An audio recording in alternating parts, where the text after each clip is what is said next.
What up, what up, what up, what up, what up? How y'all doing? How y'all doing? How y'all doing? We pulling up, we pulling up. We right on time today. We right on time. We was a little late last week, but we right on time this week. But last week we were late because it's messy in that little corner.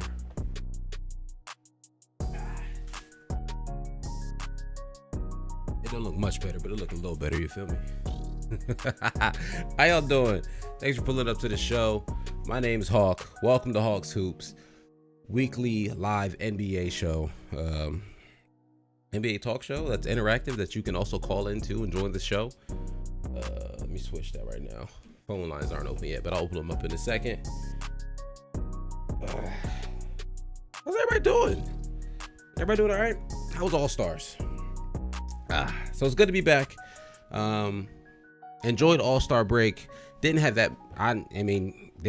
We only had the All-Star to watch. I was about to say didn't have that much basketball to watch. Obviously, we didn't watch any basketball outside of All-Star weekend. Not a huge college guy myself, so I didn't really watch much college basketball this weekend. But now we're chilling. First games aren't till tomorrow, so yesterday and today, Monday, I'm just chilling. Almost didn't go live this week because I was like, dang, what we about to talk about? But I said, nah, we can't do that. We going live. I made a docket. It's plenty to talk about. It's always something to talk about in the NBA, even when games aren't happening. So real quick, let me just get this off my chest first. I just want to talk about All-Star weekend very briefly. One, the game was live. The game was lit. I definitely enjoyed the game a lot. The first half of the game always feels a little slow, but it's definitely still high scoring. There's just no defense. And then the second half of the game, the third quarter started to pick it up. Steph Curry obviously went bonkers, dumb, stupid, wild. And then you get that amazing fourth quarter. I think the best thing the NBA did was come up with that new fourth quarter format for the All-Star game, because I remember All-Star games as a kid. It wasn't really that competitive. It was never this urge to try to win the game at the end of the games. A lot of times I remember as a kid, the All-Star game would be decided sometimes the first 5 minutes of the third quarter, because one team like the Western Conference typically was already up at halftime, and then the first half of that third quarter they put the game away and it would be just over from there. I feel like this music might be a little bit too loud. I'm gonna turn it down. Oh, I turned it up. I'm turning it up just a little bit. But this new, it's like bittersweet, because the only reason they changed it was to pay homage and tribute to Kobe Bryant. So it sucks that we lost Kobe Bryant, a great human being.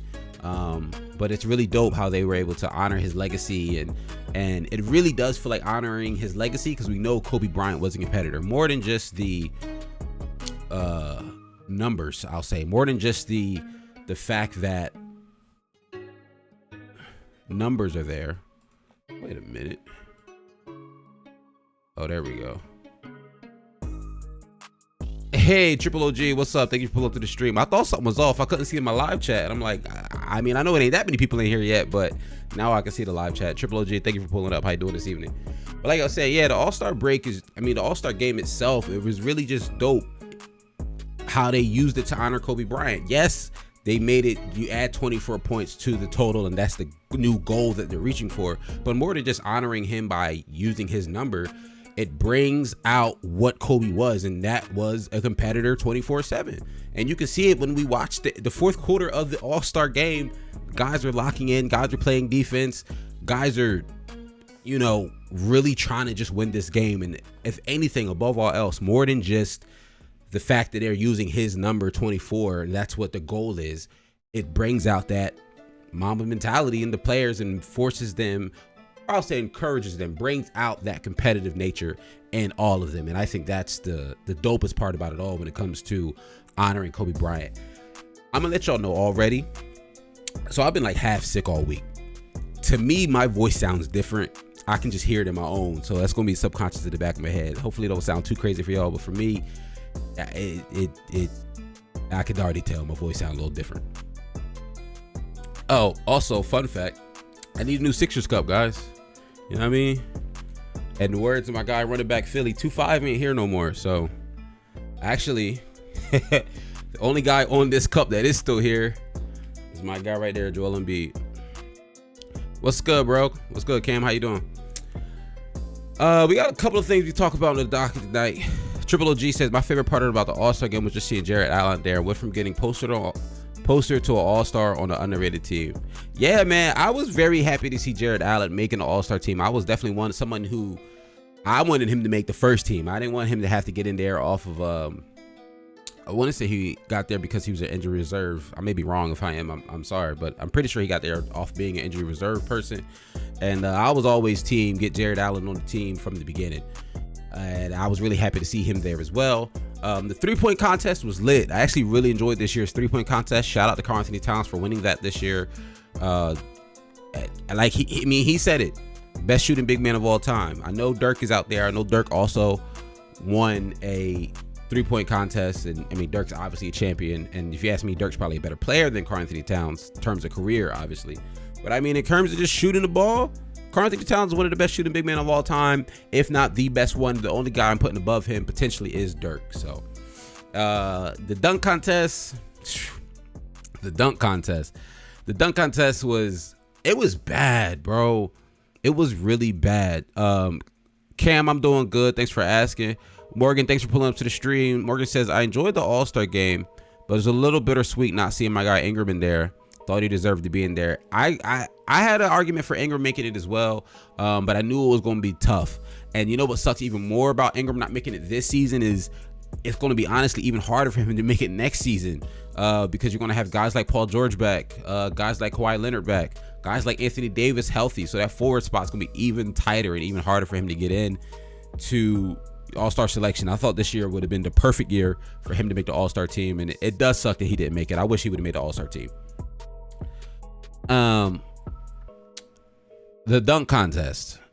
I'm not even going to go into it at length. I don't want to disrespect the dunkers who participated, because obviously they can do stuff that I can't do. And those guys aren't bad dunkers. They're not the best dunkers the NBA has to offer, but they're not like horrible. They definitely could dunk better than a lot of the guys in the NBA. But you could tell they did not take the dunk contest seriously. They did not come prepared with dunks they knew they could do. And it sucks. As fans, it feels like we were robbed of an opportunity to have an enjoyable dunk contest. And I've seen people say stuff like, well, let's bring up G Leaguers, or let the NBA try to find dunkers from around the country who are better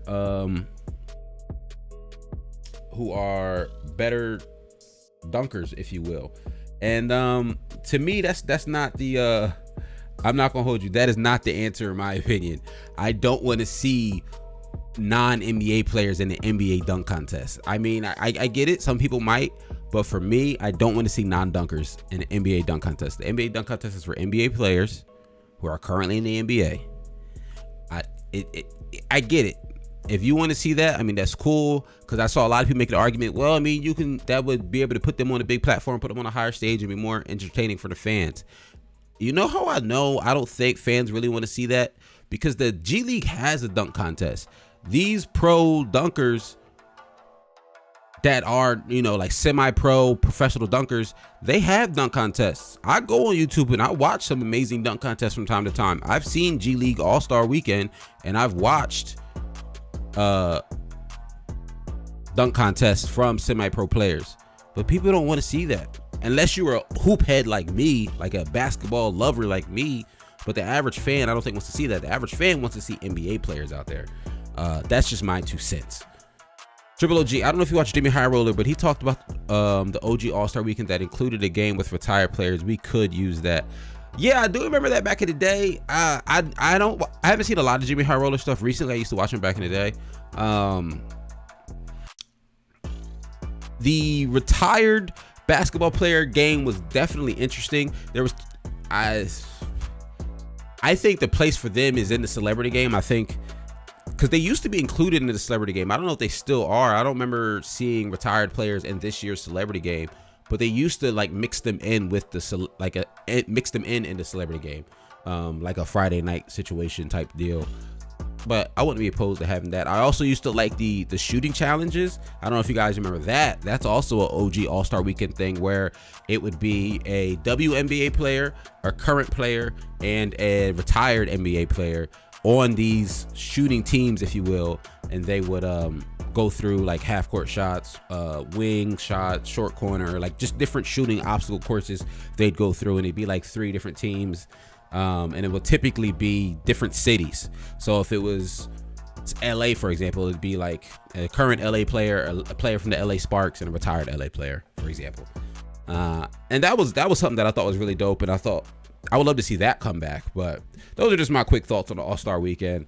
I didn't plan on talking about that too long. I got a lot to talk about today. But before we go into the rest of the docket and talk about some current NBA news and just my thoughts on the NBA landscape in general as we head out of All-Star break and start to look towards the second half of the season, I want to share y'all something. Today in NBA history, 5 years ago, we had one of the best trash talk moments in NBA history. And that's in 2017, when the year Paul Pierce was about to retire, and they're playing the Clippers are playing the Golden State Warriors, and that's when Paul Pierce is talking smack to Draymond Green, and Paul Pierce is on the bench, and Draymond looks at Paul and says, "They don't love you like that. You ain't Kobe. They don't love you like that. You chasing this farewell tour. You ain't Kobe." One of my favorite moments of just NBA trash talk history, because I'm a big Draymond Green fan. I think he gets a lot of hate. I mean, because he obviously is a trash talker. His numbers don't jump off the page at you. A lot of people call him a system player. A lot of people say if he wasn't with the Warriors, would he actually be that good? Draymond Green's a controversial player to be a fan of, but I'm a fan of his game. I recognize his talent. And I remember when he said that to Paul Pierce, someone who I actually also am a fan of. I just thought it was a really, really good moment between two all-time great players. All right, so moving on and actually now talking about some upcoming current basketball. We got to talk about Zion off the rip. We got to talk about Zion. Y'all know I've come on my platform before on my different social channels and said how much of a fan I am of Zion. I've said before in the beginning of this season when everyone was talking about Zion's weight, I was one of the few people who was like, chill on Zion, he'll be back, he'll be fine. When everyone saw him in the photo of him looking big at the game, and then the very next day we saw him kind of sort of looking normal at the jewelry store, I was like, look guys, he'll be fine. And now I don't know anymore, because now reports are coming out that he's going to need another surgery. Because initially, I don't know if y'all remember, we were kind of expecting to see Zion back by now based on the reports that the Pelicans were putting out in the beginning of the season. Triple OG, numbers may not be the best, but he plays great. Everybody loves him. That's for Draymond. Exactly. I agree with you. But Zion recently, it's looking like he might still need surgery. There's no indication on when he's going to come back. And if you ask me, there's actually no indication from the Pelicans organization themselves, right? So the Pelicans, they recently sent out this email to all current season ticket holders talking about renewals for the 2022-2023 season. Let me pull this up real quick for y'all so y'all can see it as well. Bow. Right? Now this is from the Pelicans organization. This is the email they sent out to their current season ticket holders talking about renewing their current season tickets for next season. It says, Pelicans 2022-2023 ticket plans, be there for it all. Led by new head coach Willie Green, players Brandon Ingram, Jonas Valanciunas, and CJ McCollum, the Pelicans are building something special across the street from Caesars Superdome, and with their best ever season ticket package now on sale. Right, then they go into pricing and stuff. But this is an email that you send out to your most diehard fans. Season ticket holders are the diest of the diehard fans. One, they the fans with a little bit of money, obviously, because you gotta have some money to be able to afford season tickets. But even if you got the money, you gotta be willing or wanting to buy season tickets that you're gonna be there for all, if not most, of a team's home games. So you are talking to your diehardest of the diehard fans, and you're trying to sell them on the Pelicans' future, and you don't mention Zion's name as a selling point. That tells me the Pelicans know more than they're letting on. That tells me the Pelicans are either A, still unsure about Zion's health and doesn't know where he's how healthy he is or what his health is going to look like in the future. And two, it tells me that they're not sure about Zion's future with this team. They're not sure if Zion's going to want to really sign his rookie extension, because he's eligible. He's been eligible all season to sign his rookie extension. He could have been signed it, but has he signed it yet? No. So, and then it got even worse. I'll say worse, but it got even more interesting. The fact that CJ McCollum during All-Star break shared when he's talking to, I want to say he was talking to the TNT guys, were asking some questions. I actually missed this interview when CJ McCollum was talking to these guys, because I watched the All-Star game on the TBS broadcast because I wanted to see Shaq, Kenny, Ernie, and all those guys. Which, by the way, not to get off track, I thought it was really cool how they had the two broadcasts for the All-Star break. I'm not sure if you guys watched it on TNT or TBS, but I watched it on TBS because I'm a fan of Shaq, Kenny, Ernie, you know, those guys. I like the other guys too, but I wanted to see that a little bit more. And I was really, really entertaining. But so while the game, I believe it was while the game was going on, CJ McCollum, somebody asks him if he's spoken to Zion yet, which is a normal question. And that's the thing about it. It wasn't like the reporter or the player, like I said, I don't fully remember who asked him this question, but it wasn't like the person who asked him the question was fishing for anything salacious or even trying to create drama. Like, that's a normal question. When you have a player of CJ McCollum's caliber that was traded to a new team with the hopes of he's being a piece that could help this team make the playoffs, you would ask any player, oh, have you talked to your best player on your team yet? And for CJ to say, no, actually, I haven't talked to Zion yet. I've reached out, but I've only talked to his team. I haven't talked to him yet. And at the time, CJ McCollum had already played 5 games for the New Orleans Pelicans. And I did a YouTube short about it earlier, and I called it childish and unacceptable. Childish and unprofessional were my exact words. And to be honest, to me, that's exactly what it is. It makes 0 sense for Zion to not have reached back out to CJ McCollum. Now, granted, since it ended up on national media, since he talked about it on TV, and everybody was like, wait, what? Zion, it has been reported that Zion has reached back out, and CJ and Zion have communicated and have talked. But for it to have to go to literal national media levels for Zion to reach back out to CJ McCollum, who, mind you, yeah, CJ McCollum isn't like necessarily an all-star caliber player, but CJ McCollum is a very, very good guard in this league. CJ McCollum is a upper echelon, well above average guard in this league. He's a bucket, he's a hooper, a little bit of a defensive liability, sure, but he's a hooper, he's a bucket, he's a great player, a really good player. And also, something I forgot about when I made my video earlier talking about it, CJ McCollum is the president of the NBA Players Association, meaning that basically every NBA player in the league has access to this guy because he's the one who represents them when it comes. He's the head of their union, basically. He is the president of the players union. He's the one who represents them when it goes time to have talks with the league, when it comes time to negotiating contracts, when it comes time to negotiating collective bargaining agreements. CJ McCollum is in the room when these conversations are happening. Almost every player in the league has access to CJ McCollum since he's basically their union rep. So you can't tell me Zion ain't have CJ number. It just seemed really, really unprofessional to me for him not to reach back out to Zion, for Zion not to reach back out to CJ McCollum. Let's see what the comments are saying. Cam says, honestly, it's getting scary for Zion. Not taking no assumptions, but it's getting scary. I agree. And like I said, I was one of the people who was like, chill on him, he'll be fine. And while it is getting scary, I'll be honest with you, I still have hopes. Like, I still have hopes he's going to be fine. I still want to see him succeed in this league. People are starting to make the Greg Oden comparisons because so far in his 3rd year, him and Greg Oden have played the same amount of games.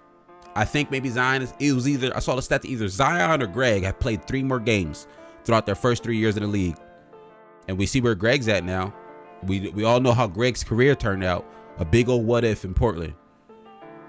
I'm not saying that's where the trajectory that Zion's going on, and it could be potential that Zion is using some of these injury concerns to hide behind to not play with the Pelicans. There is a lot that goes into this. There really is a lot that's going into this. I don't know if it is all full injuries or some of these injuries an effort to get out of New Orleans. Morgan says, as a Pelicans, I'm assuming you mean as a Pelicans fan, it's so disappointing seeing how Zion's situation is unfolding. No real clarity for the fans either, so it's tough to know what's happening. A lot of the negative stories coming out also, exactly. And I think that's the group that's losing out the most on this. It is the fans. The group that's losing out the most on this is the fans. New Orleans Pelicans, they're already in a small market. New Orleans, while New Orleans is a great city. I haven't been there, but I've heard so many great things. I love the food from New Orleans. I want to visit. Low key, me and my wife were actually talking. We might go this summer. But New Orleans is a city that gets behind their team. Them New Orleans, when New Orleans when they were still the Hornets, I mean, way back in the day, you gotta go back in the day with me, but when they were still the New Orleans Hornets and CP3 was there with Tyson Chandler and David West, they would have that arena rocking. I remember watching those games and the arena would be rocking. People was really rocking with the city. The city of New Orleans were really rocking, get behind their basketball team. But it's just the same that Zion doesn't. At least it's looking like. I don't want to say for certain because obviously we don't know for certain. I don't want to put no words in his mouth, yada, yada, yada. But it's looking right now that he doesn't want to be there, and it's just really, really unfortunate. Triple OG, Zion got a D Rose kind of story. Amazing for the first couple of years, then became mediocre. Hopefully it doesn't continue. I mean, hopefully it doesn't. And the thing is, at least with D Rose, we got to see a couple of years of his greatness. We got to see a couple of years of it. He at least got to the precipice and the peak of winning an MVP, multiple playoff runs. He had some great battles with LeBron and those Miami Heat teams. Zion, we only saw his rookie year, y'all. Like, that's all we saw. We saw 1 year of Zion, and it wasn't even a full year. We saw 1 year of Zion. He dropped 26 points on 60-something%, and we was like, wow, okay. I'm liking what we see here, and we haven't seen him since. Camden says, kind of hate the comparison because Greg never averaged more than 15 points, but Zion broke scoring records last year. No. And that's the thing, Cam. I'm not comparing them as the type of players. I'm just saying the injuries. Because, yeah, if you ask me, Zion has the potential to be a superstar in this league. I don't know if Greg Oden ever had that type of potential. I'm just saying in someone who was at the base level comparison, someone who was a highly touted #1 draft pick, right? We can at least say I feel like we can all agree that Greg Oden was a highly touted #1 draft pick, drafted right before Durant, but then injuries. So, yeah. I'm not comparing their talent. I think Zion obviously has a way, way, way higher ceiling than Greg Oden did. But then again, the unfortunate part about it is we don't really know because Greg still suffered with injuries. Like, I don't know if Greg would have been, 26 points on 60% shooting, but Greg probably would have been an all-star big man at least a couple times over his career. Oh, you saw a lot of that comparison to social media. Yeah, I've been seeing some very interesting comparisons to social media. I had to I don't know if it's because there's no actual real basketball to watch right now, but NBA Twitter has been saying some wild stuff this weekend. I should have compiled a list of some of the worst takes I've seen, but I've seen some very, very interesting takes this weekend. So overall, Zion, I thought it was childish. JJ Redick also thought it was childish. I don't know if you guys heard about him as well. Oh, all right. Jason said open the phone lines. Hold on, Jason. Let me we go open up the phone lines real quick. I didn't realize I didn't have them open. Phone lines are now officially open. Join the conversation. I'm very curious to hear what y'all got to say about Zion or whatever. 609-365-0382. Once again, 609-365-0382. Morgan also seeing some comparisons between Zion's first year to Embiid's. Hey, I ain't gonna hold you. I made them comparisons, Morgan. I ain't even gonna hold you. I made those comparisons as well, mainly because I'll break that in a second. Thank you for calling Hawks Hoops. What's going on, man? How you doing, Jason? How you doing, brother? I'm doing good. Yeah, I figured I'd jump on because I saw your rant earlier today on Zion Williamson. Listen, man. Looks like he's about to be a bust, man. I don't even think it's a bust issue at this point. I think it's just he don't want to be there. To me, for real, and what I was really trying to convey with that rant, for me, it really just felt like a real high level of unprofessionalism, and for some reason, that really had ticked me off. I don't know what it was about it, but like, I mean, I get it. It's just a game of basketball. But at the end of the day, it's also your job. So like, okay, but you gotta understand something. I'm gonna hold you right there. You Uh-huh. gotta get this. This generation, this is how they are. I know I sound like one of these old heads now. We always talk about this. The generation does not appreciate their craft anymore. yeah, That Ben Simmons pull, yeah, okay?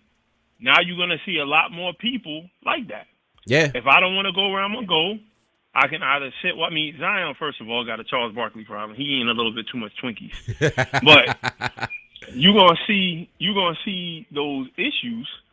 And, I mean, the reality about it is you can't just force your way out of places. Now, Yeah. I think you brought up a good point with CJ. You know what I'm saying? Like, yeah, you should have reached out to CJ, but he's doing the same thing that AD did, and Yeah. we rewarded it, sent it to LA. He's doing the same thing that Ben did, and they rewarded it. What's going to end up happening is they're going to start letting the inmates control the league. And when they do that, then the fans are going to get upset, like, oh, they should be going with – nah, this is what happens when you – I hate to say it like that, but that's like how the NFL does it, right? Yeah. When they stop paying out these big contracts, because really the players run the league. It's Right not now, really yeah, the for owners sure. that run the league anymore. You know what I'm saying? The power has switched. And, I mean, I'm not mad at it. I'm not really mad at him. I understand what you're saying with professionalism, but you tell me, who's a senior person on his team to teach him how to be a superstar? And I mean, that's also an issue too. When some teams like this, when you have a team full of young guys, there is no vet to be like, hey, yo, this is how we move in the league. This is the proper things to do. You know what I mean? There ain't that person there. They don't have that. CJ can be that guy now, but he just got there 5 days ago. Right. So that's why you need guys like the J.J. Redick or the Jamal Crawford. Yep. The guys, you know, like Juwan Howard, how he stayed on the bench for so many years out there in Miami. Udonis Haslam's. Yep. There's no one to teach this guy. So you brought him into a situation, made him the face of the franchise, but nobody identified with him coming out of the draft. He has an eating problem. Because he could dunk, and we all got used to seeing Zion in high school highlights, seeing him in Duke. Once he blew through his sneaker, you started to see this is possibly going to be an issue, right? Nobody worked with him. So there it is. But I would say cut the guy a little bit of slack. You know, unfortunately, nobody wants to play in New Orleans. And to your point that you made earlier, New York is going to take him. You know what I'm saying? And it's the bottom line. You know, he wants to be with his people. You know what I'm saying? Who wants to play in New all Orleans? his boys are New York now. All his boys are New York. Yeah. I mean, granted, they're not playing Reddish, but I mean, he there, but he not getting playing time. Yeah. New York is going to take him. Why? Because Dolan is about selling tickets, not winning championships. True. Okay? Yeah. He'll work out fine over there. He just got to ride his time in the abyss. I mean, come on, Hawk. How many people got to come through New Orleans and leave before you start looking at the franchise, not just looking at the player? Chris Paul dedicated his time there. Well, what happened? On your point there, right? Because I thought about that earlier. Because when people were talking about, you know, when JJ Redick called out Zion on First Take the other day and was like basically saying some similar things that I'm saying, and one of my things I thought of was like JJ Redick has every opportunity to be on Zion's side. One, they're both Duke guys. JJ Redick's a huge Duke guy. He believes in Duke brotherhood. JJ Redick also doesn't really like the Pelicans because the Pelicans ain't really treat him right neither. So, like, for JJ to go in like that, knowing all the stuff that I know about JJ and the Pelicans really don't be treating players right. They ain't handle Chris Paul's situation right, in my opinion. They waited too late to actually try to put a decent team around Anthony Davis. The DeMarcus Cousins situation was working before he got injured, but they waited way too long to try to put something there. But I feel like the Pelicans now, with Zion, personally, I thought they were trying to do something for him, but the injuries happened. I thought the addition of the Lonzo Ball, the Brandon Ingram, I thought that could have been a really nice young core. But then injuries happened, okay. And then you pick up C.J. McCollum. C.J. McCollum's a really good player. I know it's not maybe championship contention, but, I mean, in your third year, most third-year guys aren't going to really be on a championship contender team, let's be real. But I think the Pelicans were trying to do right by Zion. But clearly he just don't want to be there, in my opinion at least. Yeah, I mean, it's not a city. I mean, they should have.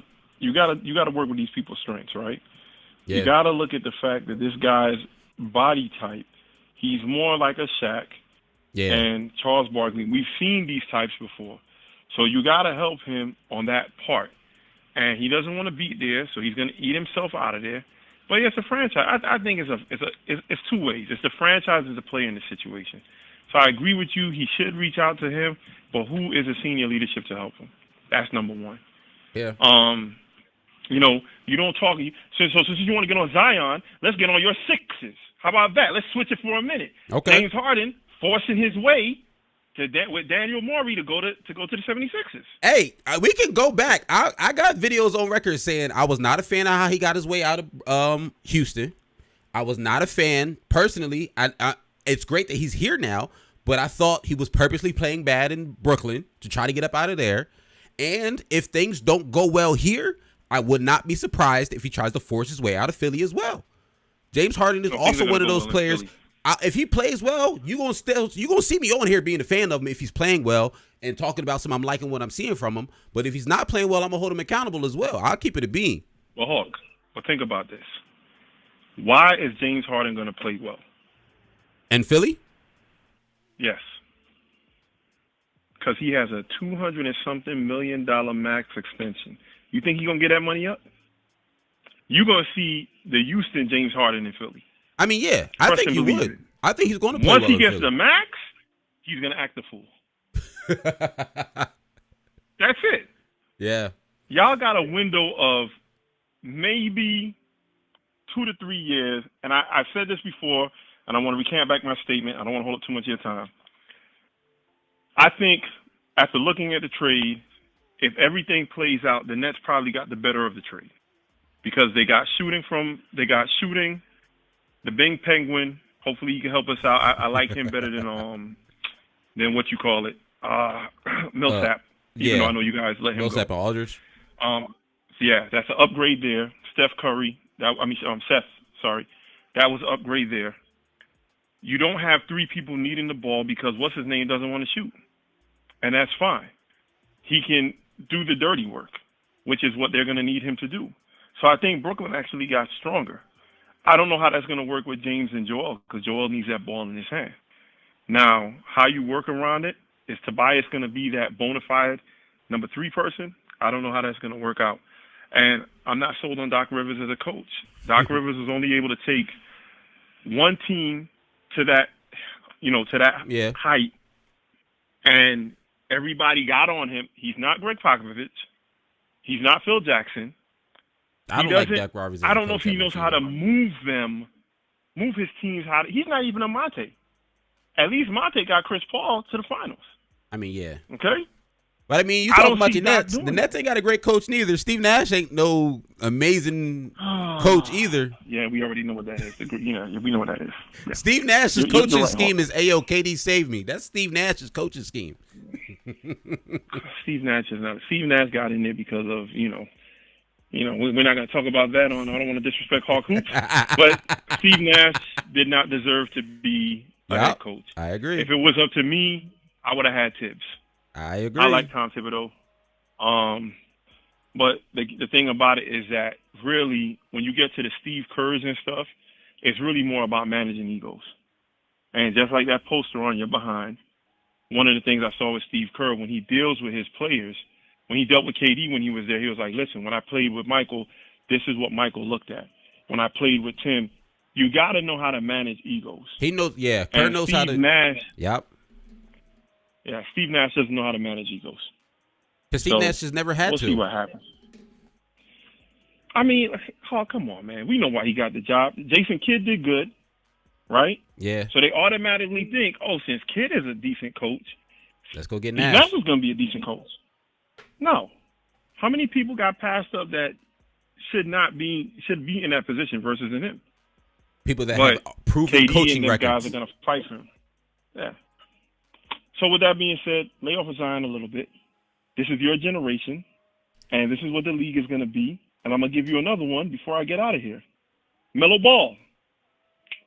I guarantee you, if they don't start letting that boy play like how he wants to play, you think he's going to head this direction? He's going to be another one that's going to opt out of Charlotte. Huh? You think he's going to head that direction? So let's be for real. Where do players want to play? Okay, Big markets. This is not like it's not like the NBA before, right? If you're LaMelo Ball, let's look at it. If your contract comes to the end, where could you go? Anywhere. We're looking at LA, New York. Okay, you can go back to LA where it's warmer. The Lakers will definitely take you with the AD. You know what I'm saying? They just got to play that, whatever. Miami, he likes them Instagram models now. I don't think he'll stay in New York. I don't know if he's a cold weather. He's not kind of guy like that. So he like his bubble coats LA, though. I see. He likes who? He like his bubble coats though. Oh yeah. Good one. But yeah, I see him going more towards that kind of a realm. You know what I'm saying? Yeah. If Michael Jordan don't do what he's gonna do, and I don't know if Michael Jordan's ego is enough to realize that. Listen, you were the greatest. You were our GOAT when you played, and I still think he is the GOAT. However, these players don't have the same kind of hunger you do because they weren't getting paid like you were. They weren't making $8 million a year and were dedicated to their city. Oh yeah, no. They're making 20-something. They're making bank, so they can choose how they want to go, how they want to work. But the kid is special, and we'll go from there. So once again, Hawk, I don't want to take up too much of your time. Thank you, my guy. Appreciate you for calling in, Jason. You brought some good points up. Take care. All right, brother. Take Later. care. So Jason brought up some good points. And one last thing I want to say about the Zion situation. I was going to tie it in. He brought up Ben Simmons, how he moved. Brought up James Harden, how he forced his way out. And Shaq alluded to it on TNT. It was right before All-Star break. I want to say the night of the trade deadline or right after the trade had happened. Thursday. I want to say it was a Thursday right before All-Star break. And he said, hey, they got here. They made this move happen. But they better make it work. They got to play well. Because these guys with these type of moves, and Jason alluded to it, saying it's this generation, you know what I mean? Talk about my generation. But this ain't even my generation. I'm 28. These kids is younger than me. This ain't even my people. You feel me? But Shaq said that these guys are messing the money up. They're messing the money up. The NBA players have come a long way to be able to get paid a lot of money. And like y'all just heard Jason say, the players run the league. So when you have situations like what Zion's doing, like what Ben did, like what Harden did twice, it's going to potentially mess the money up because the new CBA agreement, they go to negotiation for the CBA within the next couple of years. I don't remember the exact date. It's either this summer or next summer. Within 3 years, I want to say 2 to 3 years, they go to negotiations again with the collective bargaining agreement. And that's when they're going to restructure how contracts are written up, what players are available to be made, stuff like that, and how much control players have versus how much control owners have. And owners are going to fight back real hard because they're not going to want to give up any more power to players because they saw what happened, especially these small market owners. These small market owners are seeing what happens to them when players have a lot of power. And I get it. You want to empower players, but it's definitely got to be a give and take there. Thank you for calling the Hawks Hoops. This is Hawk. Who am I talking to? This is Triple OG, and I just want to say something really quick. I feel like now with the Harden situation and Ben Simmons and stuff, I feel like these newer players are just now either – it's almost like politics. I'm not trying to get political, but it's like you either stay loyal to your team or you play or you don't play until you leave. So I just feel like players either are loyal or not loyal. There's no in between. Yeah. You either get Damian Lillard or you get James Harden. Like, you know, I get what you're saying, though. I get what you're saying. Yeah, it's just a little simple point that I wanted to say, especially, like with Ja, he seems to be pretty loyal to his team, but then you got, like we keep talking about Zion, who, he just, at this point, he doesn't even want to play, it almost seems. Yeah. So, I just feel like, it would have been better to, go back then and where players would either constantly get traded and constantly, be loyal to their teams. I feel like that would have been amazing. Yeah, it's definitely changed from what it used to be. Players, so like you said, you got some loyal players like Ja Morant, like you mentioned. That's a great example. He seems to be locked in for Memphis. Like he seems to be all about Memphis. But then some players are like, no, this is where I want to be, so I'm gonna force my way out.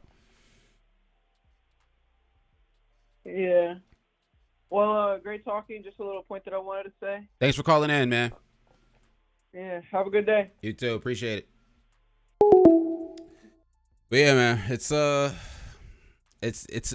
just an interesting time in the NBA, and like it's the part of the NBA I like to get into a little bit. When you get into some of the nitty gritty collective bargaining agreements, like that's the I have interest in that stuff, because that's the stuff that then tells you what type of contracts are available in the future, because then that tells you, then you get into putting teams together and stuff like that. You can get real nerdy when it comes to that side of NBA fandom, and I like to do that. Morgan says, I think the culture, just real quick, readers catching up with some comments. Morgan says, I think the culture is changing now in New Orleans, though. Under Willie Green, CJ, for example, wanted to go there to improve our team. And I agree. I do think you guys have made a more concerned effort with Zion, at least from what I can see so far. Like we said, it's only a 3-year sample size, but I think you guys are trying, or at least trying to do better, to build a better culture. And I think you legit put together a good team. When Lonzo and Zion, when Lonzo was still there, when you had Ingram and Zion, I was really, really looking forward to seeing that. When I was already calling the 3-headed monster, I had high hopes for that team, man. Shane Smith, did you see the Knicks are benching Kemba for the rest of the season? I didn't have that on my notes, but real quick, yeah, I did see that. Wasn't really that surprised by it, to be completely honest with you. Mainly because Tibbs had already basically sat him at one point and was probably going to sit him for the rest of the season. But the Knicks got hit with so many injuries and COVID protocols that they brought him back. He had a couple of good games. Then he was kind of in and out of the lineup. And now I think they're just going to go back to not playing him. And I want to say he has one more year left on his contract, and they're probably going to try to move him in the offseason. It really sucks, because Kemba Walker, was somebody who I was a really fan of, who I was a fan of back in his Charlotte days. Loved him in UConn, but I don't. He didn't look good with the Knicks. Like, just admittedly, straight up, he did not look good with the Knicks. I don't know if it was him. I don't know if it was the system, because he also really didn't look that good with the Celtics. But I don't necessarily think the Celtics issue was so much his fault. I don't think he was the point guard the Celtics needed. I still think the point guard need a playmaking first point guard, and he's not that. Shane Smith, that's what I just read from you. Huzma Ali, yo, what's up, Hawk? How are you? I'm good, man. Thank you for pulling up to the stream. How you doing today? All right, let's. I'm a Knicks fan. I'd rather have Kemba playing than Burks. All right. I mean, I get that. Considering who your other options are as Knicks fans, I personally would rather see Kemba out there. But I think they're at this point where, like, we're not winning that many games. Let's just let the young guys run. Let's let the young guys play, so we can at least see what we have and see what young guys we want to keep, what young guys we want to move off of. So I get why they're doing it from an organizational standpoint, but as a fan standpoint, I'd rather see my best players on the court. And if you ask me, Kemba is your best available point guard. Moving on real quick, I want to talk about Chris Paul's injury.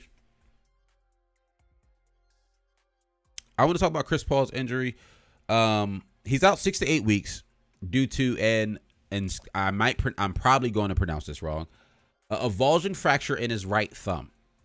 It was weird to me because I'm getting ready to watch the All-Star game. It's Sunday night. Well, it's Sunday during the day. I'm literally getting together, like, I'm cooking. I made me and my wife's Valentine's Day dinner. I'm literally cooking dinner. I got some steak going. I got some shrimp going, whatever. And I see his tweet from Shams that Chris Paul is going to be out for 6 to 8 weeks through a right thumb injury, excuse me. And I'm like, wait, what? What are you talking about? At first, I was confused of when this injury happened, how he even got injured, because I'll be honest, I missed the game where he got injured. He got injured on a Wednesday's game against the Lakers game. He got injured again on Wednesday. I can't remember who they played last Wednesday, but he got injured in that game. I missed the injury, didn't know he was that injured. So seeing him out for 6 to 8 weeks is very concerning to me. If you don't know, the NBA season ends at basically, no exaggeration, about 8 weeks. April 10th is the last day of the regular season. Playoffs start Saturday, April 16th. It's either Saturday or a Sunday. And Chris Paul, I think it was Houston. Okay, so it might have been the game in Houston. That's what I'm saying. I couldn't remember exactly which game it was. I just know he got injured on Wednesday. Blueberry A, thanks for pulling up, man. We're talking about the CP3's injury real quick. And that's a big blow to the team who I had going back to the finals. Now, will they lose a couple of games? Potentially. I think they might, drop a couple of games. I was looking at the NBA standings earlier, and I want to say they had a somewhat solid lead in that first conference, that first place. The Warriors are 6.5 games behind them, so they have a nice little cushion. I'm not saying they're going to hold that, but they will. I still see them winning more games than they lose. I don't see them going on some crazy losing streak. I don't want to mean this as a disrespectful way, but just because they lose Chris Paul. The Suns team isn't just Chris Paul. He's a huge part of it, especially when it comes to their playmaking, still leading the league in assists, and controlling their offense, controlling the tempo, telling guys where to be on the court. He's a big part of that aspect, but I think the Suns will still be okay. Will they drop to second place in the West? It's potential there. Will they drop to third place in the West? I don't see that. I'll be honest. I don't see that. Unless the Grizzlies start going crazy, because the Suns might start losing games. That means also the teams underneath them have to start winning games. And like I said, I don't see the Suns losing every game. They just might not win at the clip they've been winning at lately. Because going into the All-Star break, they won 9 out of the last 10, and they're on a 7-game win streak going into All-Star. So it'll give some time. But a silver lining for the Suns fans out there, and I was reading an article on ESPN, and it was a quote from Monty Williams. Let me see if I can pull this up again real quick. And he basically said that while it does suck, obviously missing Chris, Monty says, we've dealt with a lot of injury already this year. We lost multiple guys due to injury this year. We've had things outside of basketball invade. You hate to see it, but you're prepared for it. This is different because it's Chris. But with that in mind, it's also an opportunity to strengthen our team and give other guys confidence in certain areas. And when he does come back, I think we'll be much better. And that's the way I'm looking at it as well. I think it's an opportunity for some other guys to step up. I think you got there's potential. You got Landry Shamet that's potentially coming back. I know Landry Shamet's not some amazing point guard. He's more of a combo guard anyway. But it's someone who can be an additional ball handler for this team. He was scheduled to come back from his right ankle sprain sometime after All-Star break, so hopefully that's sooner rather than later. Elfrid Payton has been playing better as of late as well. He struggled earlier in the season, but his shooting has gotten a little bit better as the season has progressed, especially in the last 15, 20 games. And so are those guys the go-to all-be-all answer? No. And I want to say, I written it down. And obviously we got Payne, the backup, who, if he was healthy, you're going to miss Chris Paul, but I'm like, they're not going to skip a beat as long as Payne can just step into that starting lineup. But Cameron Payne's been out since January 20th with a right wrist sprain. And his original reevaluation date was February 7th. And from everything I can tell, we haven't heard any new news about Cameron Payne's return. So we'll see what happens there. But overall, I expect the Suns to be fine. And like Monty Williams said, I think this gives other guys the opportunity to step up and become better playmakers and just a next man up mentality. I'm really looking forward to seeing more of a playmaking role out of Devin Booker as well. I think the Suns will be fine. And silver lining, if Chris Paul is injured now and gets a month and a half, almost 2 months of rest going into playoffs, hopefully he won't get injured in the playoffs because he'll have fresh legs. He'll be well rested and should be able to just hop right back in and start playing and actually make a championship run for the Suns. New York fans, do y'all think Knicks should get a new coach? That's actually an interesting question, Cam. I'm not necessarily a New York fan. I know you asked New York fans, but I like Tibbs as a head coach. Do I think he's the right head coach for that team? I don't know. And the only reason I say I don't know is because Tibbs isn't a good coach, in my opinion, for young guys. If you got a team of veterans or a team of guys that are at least in maybe year 10, late 20s, early 30 guys, or at least those are the guys that are getting majority of the minutes, he's a great coach for those type of guys. I don't know if he's the type of coach that connects with younger guys. Morgan says the Suns team is a well-oiled machine. I think players like Payne, when he gets back, can thrive if he gets minutes. And that, I just basically said the same thing. I agree with you. Braden, what do you think of the All-Star break, and what about Curry's All-Star MVP? We actually talked about the All-Star break in the beginning of the show, but to catch you up, thanks for pulling up to the show first and foremost. Really like the All-Star weekend.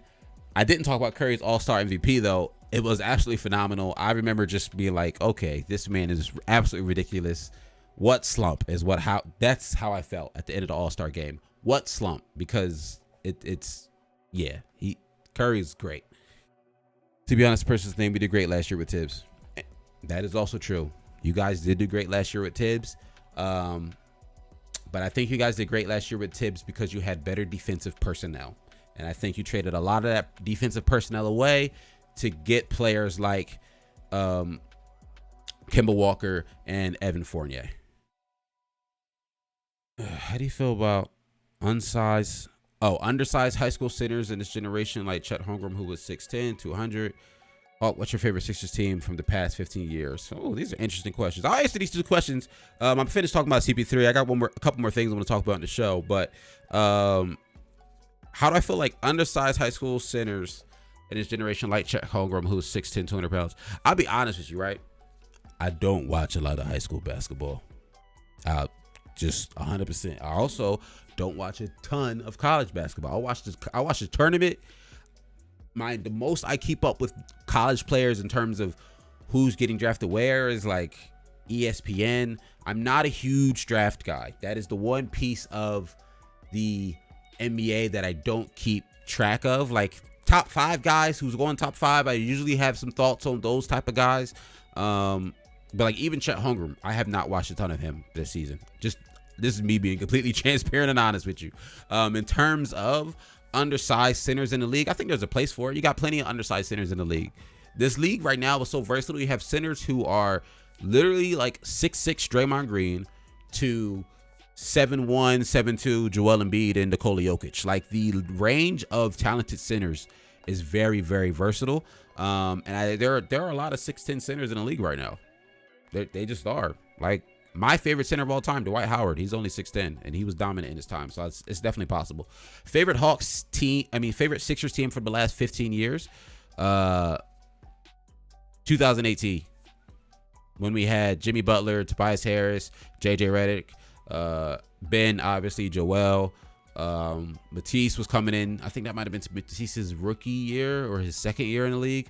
That 2018 team, the team that lost to Kawhi Leonard's ridiculous shot that bounced around the rim 20 times. That's my favorite Sixers team.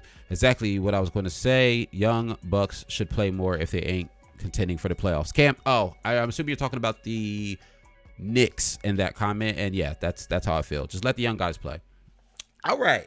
I just wanted to highlight this for y'all. Just we can talk about it briefly. How did I miss that? 3 more things actually that are on the docket. This is gonna be a long episode. Appreciate y'all for rocking with me. If you got to dip out, I understand. If you want to come back later and watch it, I appreciate you still. But this is gonna be a longer episode because we still got 3 things that we want to talk about, and it's already been 53 minutes. But I'm happy. You know what I mean? I'm happy to talk hoops with y'all. That's the whole point of my channel. First things first, because I don't think I'm gonna talk about it long. So if you haven't heard the news, the current mayor of New York City is a new mayor. I don't remember his name off the top of my head, but he just basically announced that he plans on slowly rolling back the vaccine mandates in New York City in the coming weeks. There's no real timeline on where or when he's going to roll back these vaccination mandates, but he did use the phrase rolling back these mandates in the coming weeks, which means that in the coming weeks, we could see Kyrie Irving be a full eligible player to play in Nets home games. Now, initially I saw Nets Twitter was going crazy, talking about how, scary hours. I get it. Kyrie Irving, absolutely love watching him play. However, let's all just keep in mind, the phrase was next couple of weeks. And then he even himself said there's no real official timeline. So we don't know when he's going to come back. We don't know when these mandates are going to be rolled back. Y'all just heard me say there's only like 7.5, 8 weeks left in the regular season. And as of right now, the Nets are the 8th seed. So, obviously the sooner he can come back, the better, because the Nets don't have a lot of away games left. So the sooner he can come back, the better for this team, for a team that's still without Kevin Durant. Ben Simmons isn't ready to play yet. So the sooner they can have a player like Kyrie back, the better. Because going into the, I want to say, are they still on their losing streak? Last I checked, they were still in a losing streak. Okay, so they lost. They're currently in a 1-game losing streak, which makes me think they won a game. But to put into perspective, they've lost 8 out of their last 10 games. So the Nets are obviously in a slump. And with the injuries that they're going through, with Ben Simmons not being available yet, of course you want to have Kyrie Irving back as soon as possible. But I think it's just going to take a while. Nets fans, don't get your hopes up too soon, too high, too fast. Because I really do think you're going to still be waiting at least, my projection is at least probably another 3, maybe 3.5 weeks. Mainly because the mayor said himself, there's no real timeline for the rollback on the vaccine mandates. All right. Let me pull this up. Y'all know me. And if you don't know, I'm a very big fan of what I like to call strength of schedule. When I see a team that's on a crazy winning streak, or if I see a team that's on a crazy losing streak, I always like to just at least take it a step deeper and look and see who they played. Or if a team has some injuries and they look like they might struggle going forward, or have a bunch of away games going forward, I like to just take a look at this schedule and break it down that way, and just kind of get a feel to just add some context to either a winning streak or a losing streak, or give a prediction to what I think a team's future would be. I did the same thing for the Miami Heat back in November when the news came out that Bam was going to be out, that they were without Jimmy, and then they just kept getting hit with protocol and little minor injuries here and there, and they basically had a whole bunch of different people in and out of their lineup during the month of December. And I predicted and thought, because of their schedule, they were going to win at least half of their games in the month of December, and they blew that out the water. So I'm a big fan of strength of schedule. Now, this is from CBS Sports, right? Let me pull this up for y'all. This is from CBS Sports, and it is their rankings for the current strength of schedule going into the rest of the season. So each team, as you can see, let me make sure this is big enough for y'all. Each team has between, y'all know I don't ever remember how. There we go. Y'all know I don't never remember how to make my screen bigger. So each team has between 20 and 25 games remaining. And I'm just going to go straight down to the list. Up here, they talk about what they did, how they came up with their considering strength of schedule, and how a lot of factors go into it. They talked about here, different sites calculate the strength and weakness of each schedule differently. I'm using positive residual. So this is where he says this is what he used, which is the most comprehensive as it factors in more than just the average current win percentage of remaining opponents. Other factors include home road splits, rest advantages, meaning how many days of rest you have between your games, and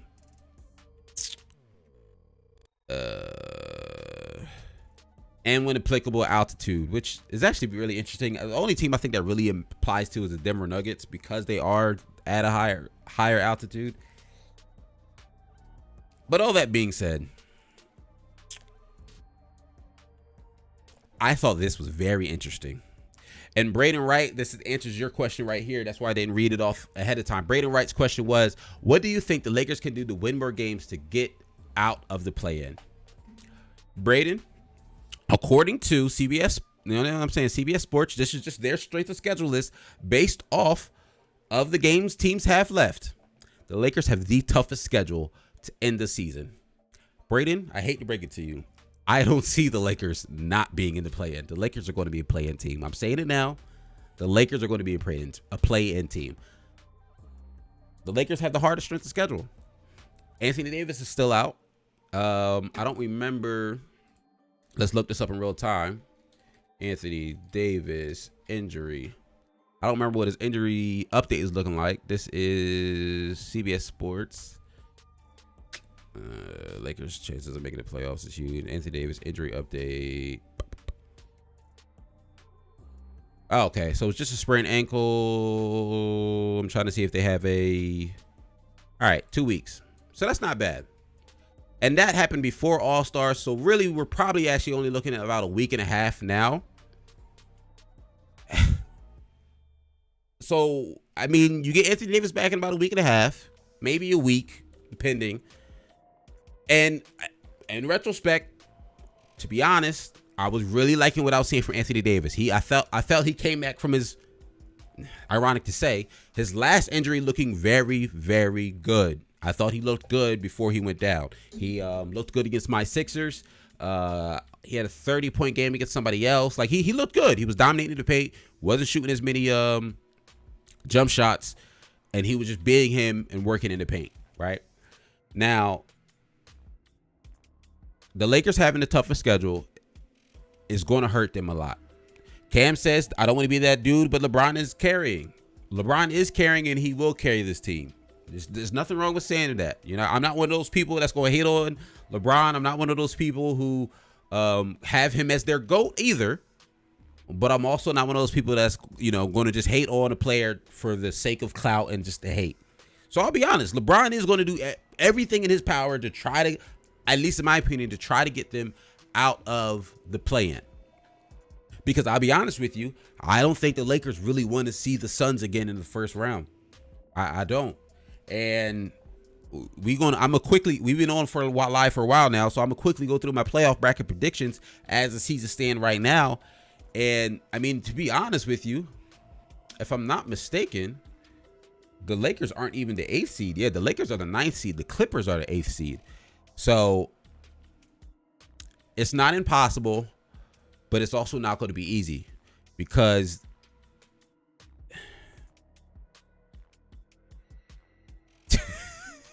it's not impossible, but it's not also going to be easy, because the Clippers, although they don't have Paul George and Kawhi Leonard, at this point, it's not out of the realm of possibility that those guys come back. If you ask me for real, Hawk, do I think Paul George and Kawhi Leonard will come back this season? No. Like, for real, you want my real answer? No. Is it impossible? Also no, but I would be absolutely shocked. The Timberwolves, I'm liking what I'm seeing from them as well. They won 7 out of the last 10. The Clippers are splitting their games 5-5. The Clippers have just kind of hovered around a 500 team most of the season, especially in the latter half of the season, the last couple of months. I don't know, because that means they'd have to get all the way to the 6th seed. The Lakers are probably going to be a play-in team. I hate to say it. That's facts. AD was solid when he came back, stuck to what he was good at, and was dominating guys. Exactly, Morgan. That's exactly what he was doing. But looking at the strength of schedule, Lakers have a tough schedule still. The Bulls have a tough schedule still. The Bucks have a tough schedule. Warriors. But then we got these middle of the pack guys. But something I thought was really interesting. The Nuggets have the easiest schedule, guys. According to this, the Nuggets have the easiest schedule moving forward. Now, what that means is, and this is, mind you, keep in mind, this is coming from a Sixers fan. This is coming from a Joel Embiid fan. This is definitely, if they can continue to win some games, if they can continue to win games at a higher clip, since it's looking like they have the easiest schedule in the league moving forward. If the Nuggets slide up, I just said it, but currently right now they're 33-25. They're 6th in the West. We look up now. They're only 2.5 games back behind the Mavericks and 3 games back behind the Jazz, if I'm not mistaken. Yep. So if somehow the Nuggets move up in some standings, start looking around that 4 seed, I can see a more legitimate conversation for Jokic getting in the MVP conversation. Now, he's always been in the conversation. Please don't get that misunderstood. Jokic has always been a leader in the MVP conversation, but I was one of the guys who personally said, I don't know if the league would give it to him because the Nuggets weren't winning enough games. But a 4 seed, they can give it to a 4 seed. They've given it to 4 seeds in the past. I think it would legitimize his opportunity to get into the MVP conversation. And Morgan, you took the words right out of my mouth. Morgan says the Nuggets are getting Jamal Murray and Michael Porter Jr. back soon. I don't think anyone wants to see them in the playoffs fully healthy. Yes, reports are coming out that we might see them back sooner than at least I expected. I know technically Jamal Murray was looking to come back. I want to say the timeline was looking March-ish, April-ish, based on his injury when he had his surgery, when he went down with injuries last year.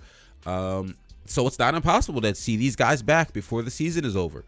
To see them back maybe the last 2-3 weeks of the regular season to give them some time to get acclimated and really make some noise in the playoffs. If Jamal Murray comes back looking like Jamal Murray, no one wants to see them in the first round of the playoffs, especially if somehow they still end up matched up with Dallas Mavericks. So I just wanted to share that with you guys real quick because I came across this. I wanted to look up the strength of schedule for the rest of the season because with only 25 games left, it's going to be really tight for some of these teams.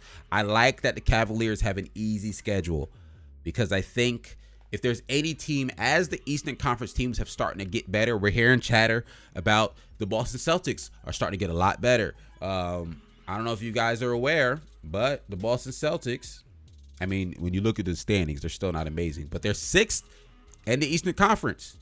A couple weeks ago, the Boston Celtics were looking like a lottery team. A month or two ago, back in December, the Boston Celtics were looking really, really bad. Everybody was saying, trade Jaylen Brown, trade Jason Tatum, break up the duo. And I was one of the few people who were saying, there's no reason to break these guys up. They just got to figure it out. Well, it looks like they're figuring it out. Because right now, the Celtics have the number 1 defense in the league. And they have a top 10 offense in the league. They have the number 1 net rating in the league. And if it's not number 1, it's at least top 3. It might have changed since the last time I looked at it, like a week before All-Star break happened. But they won 9 out of the last 10. And they've been looking really, really good. Hey, they beat my Sixers right before All-Star break. So, and it was an embarrassing win. Well, embarrassing loss for us, amazing win for them. But for the Cavaliers, I like that they have, like, this is what I was saying. I like that they have an easy schedule because I would hate that after all this amazing season that Cavaliers have had, 2 All-Stars, they've been a top 4 team, top 6 team, top 5 team for most of the season. They're still the 4 seed, and they've been in that 4 spot for a long time. I would hate, as teams start to get better, as the Celtics start to win more games, as the Raptors start to win more games, as the Nets potentially start to win more games, I would hate to see the Cavaliers be a team that slides a lot. So I like the fact that they have an easier schedule because even teams like the Hawks, they're not looking. I still have hopes that the Hawks are going to make some moves and potentially move up in the standings.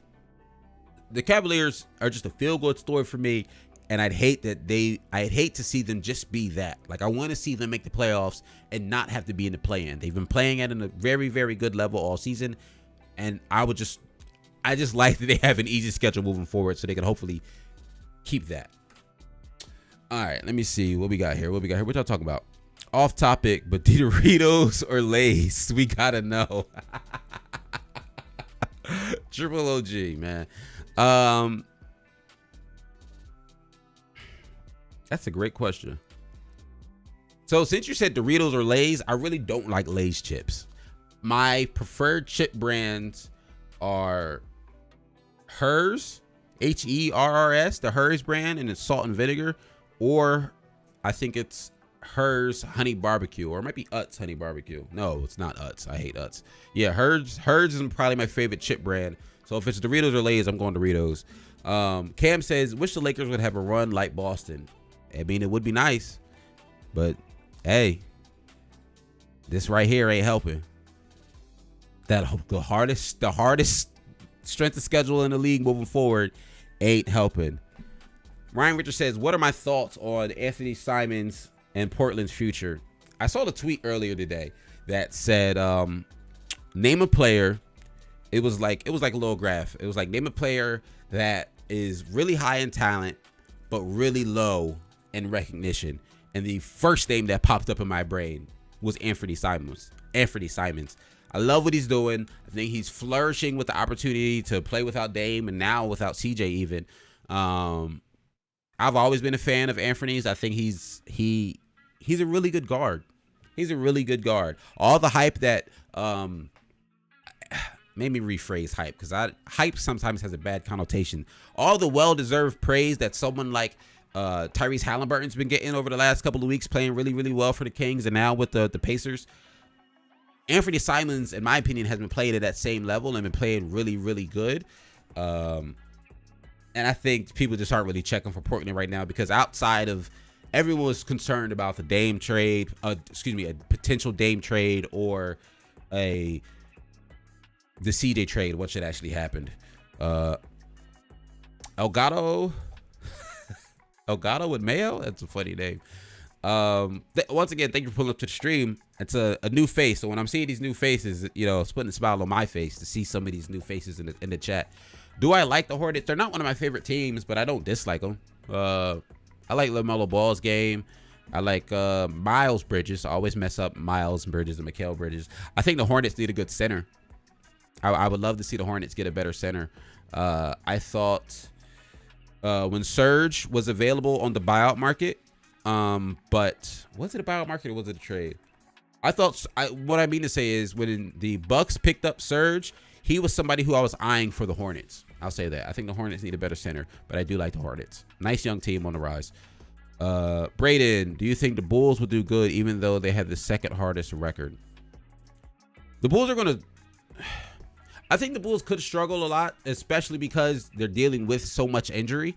But the Bulls have also proved to us earlier in the season that even with injury, they have guys that are willing to step up. I don't know if they're going to continue to win at the same clip they have been, especially without Lonzo, without Caruso. But I'm not betting against DeMar DeRozan and Zach LaVine. I'm just not. Alrighty. Let me see here. What's next on my docket? All right. So I wanted to do something fun, right? So I gotta find it. I made some Western and Eastern Conference playoff brackets. And we're going to Eastern Conference first because I thought it would have been a little easier to do. Now, this is based on standings as of right now. This is based on teams being healthy. Now, what I mean by that is all these like little nagging injuries or injuries where there's a timeline for return. So like in this theoretical world, the Bulls are healthy because there is a timeline for Lonzo Ball's return, Caruso's return. But a player like Brook Lopez would not be healthy in this because far as we know and knew for most of the season, his injury was going to have him out the whole the whole season. And funny enough, initially when I made this, before the news came out about the New York City mayor planning on rescinding the mandate a little bit, I still was going to have Kyrie in the situation of only playing away games. Now that has changed my opinions on this a little bit because I'm going into this prediction with the thought of Kyrie will at least be available to play by playoff time. I know the mayor said he's going to give it a couple weeks, but I can see at least by playoffs the mandate being rescinded if he really wants to rescind it, if he's really about it and he's going to do what he said he's going to do. By April, the mandate should be rescinded. Kyrie should be a player that's eligible to play full time, right? So with that in mind, let me walk y'all through my playoff bracket. All right.